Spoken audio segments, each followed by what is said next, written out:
des dels serveis jurídics de l'Ajuntament i hem fet una entrega parcial d'obra. O sigui, els usuaris del camp de futbol, els seguidors de la Unió Esportiva, sí que poden fer servir les obres, però encara no se'ns han entregat les claus dels vestidors. Clar, jo ho entenc que la ciutadania digui, o sigui, va veure les fotos, va veure els vídeos, en el moment en què jo tingui les claus, el servei d'esports pugui tenir les claus, ja, o sigui, podrem parlar amb la Unió Esportiva, quins vestidors necessiteu, han tornat a aparèixer les goteres, s'han desplaçat, sabem que s'han desplaçat. Estem parlant amb altres poblacions de si ens poguéssim cedir els espais que tenen per poder fer aquests partits que s'han de fer. O sigui, nosaltres som conscients de que aquests partits s'han de fer i estem en contacte amb altres poblacions perquè ens puguin cedir els espais. No mirem, o sigui, en cap moment mirem cap a un altre cantó, primer perquè s'han de fer les competicions i després pel risc de lesió que hi ha pels jugadors. Hem d'apostar sí o sí per l'escola pública.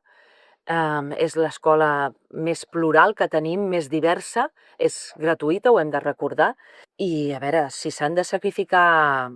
línies d'altres escoles, doncs jo crec que s'hauria d'apostar primer per sacrificar línies d'altres escoles concertades. I si volem, o sigui, apostar per la no contaminació, jo crec que el transport públic és primordial i el transport públic ha de complir les seves funcions, que vagi a l'hora, que hi hagin trens suficients, que hi hagin autobusos suficients per tota aquesta gent que s'ha de desplaçar